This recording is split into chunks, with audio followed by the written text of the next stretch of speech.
Olá, galera, aí da DRE São Mateus.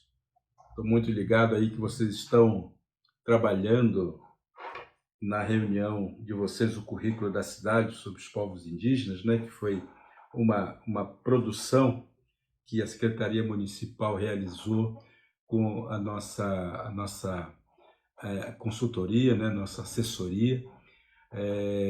Eu queria primeiramente agradecer vocês pela generosidade em estar trabalhando esse material, né, e estarem fazendo esse esforço em entender melhor como é que esse material pode ser usado e pode ser útil para a formação da consciência cidadã de nossas crianças e jovens.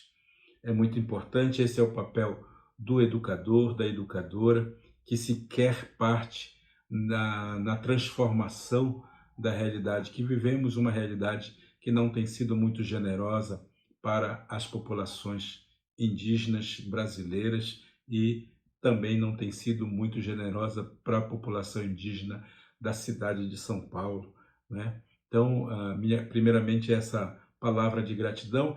Lembrar para vocês que nós nos propusemos a fazer esse trabalho justamente imaginando que nós poderíamos contribuir para a formação de vocês, que são os educadores, que são esses mediadores e mediadoras do ensino, né, do ensino e da aprendizagem.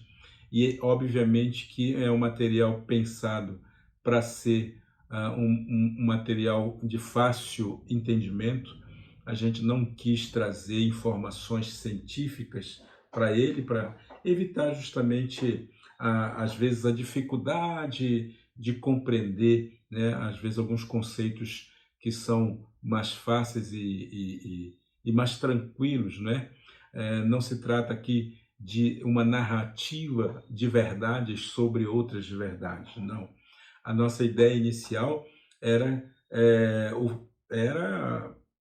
apresentar uma outra narrativa, né? Uma narrativa que saísse da experiência de pessoas que viveram a realidade indígena.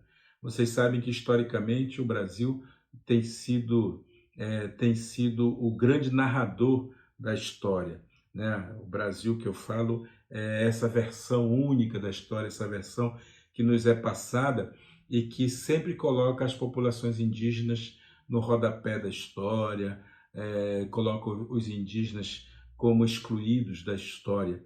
E a gente quis oferecer, numa grande metrópole como São Paulo, a gente quis oferecer um olhar justamente que é o olhar de dentro, o olhar de quem viveu. Isso não significa dizer que nós aqui também estamos estabelecendo verdades, até porque a nossa ideia de educação é uma ideia da formação crítica, né? A ideia de que as crianças precisam aprender todos os conhecimentos para que elas consigam construir o seu próprio pertencimento a esse mundo. E quanto melhores e maiores narrativas forem oferecidas a ela, mais elas vão se, se formar, né? E mais vão pensar, e mais vão participar, e mais vão pertencer. Então, esse trabalho, esse material, é claro, ele está muito inspirado na minha própria trajetória pessoal, né? Seja por conta da facilidade da escrita, vocês sabem, eu trago já uma produção, né, bastante grande, né, de produção de literatura para crianças e jovens. Isso tem me dado a possibilidade de desenvolver uma linguagem que é uma linguagem que permite tanto a fantasia quanto permite o conhecimento da realidade, né? Trago tanto a ficção como trago também a informação, né? Tem sido essa a minha proposta, seja para crianças, seja para os jovens, seja para os educadores, né? Não trazer muitos conceitos teóricos que vão, às vezes, só atrapalhar a nossa compreensão da realidade, mas trazer, sobretudo, algo mais palpável e que permita, inclusive, questionarmos as nossas próprias convicções. Porque essa narrativa que o Brasil desenvolveu é uma narrativa que nos coloca dentro de uma sociedade que parece que ela tem uma voz única. E não é disso que se trata. O Brasil tem múltiplas vozes e uma delas mora dentro de você. Uma dessas vozes, ou várias delas, estão aí dentro de você fazendo eco. Só que essas vozes, às vezes, nós fomos educados a não gostar delas e, portanto, nós tapamos os nossos ouvidos e ficamos sem possibilidade de deixar que essas vozes criem asas e possam nos orientar para outros caminhos possíveis, também não verdadeiros, mas também não falsos, né? Não se trata de verdade e mentira, né? Se trata de quem é que fala, né? Quem é que conta a história. E nesse caso a história contada negou para vocês, para mim, para todos nós brasileiros, negou a nossa possibilidade de nos encontrarmos enquanto brasileiros, e nos encontrarmos nas vozes indígenas e nas vozes africanas. O trabalho de vocês, portanto, é árduo, né? É difícil, sim. É o trabalho não apenas de levar para as crianças o conteúdo, mas é, sobretudo, um trabalho de questionar qual indígena mora dentro de você. Qual é o indígena que está perdido aí dentro? Qual é o indígena que não está conseguindo sair, né?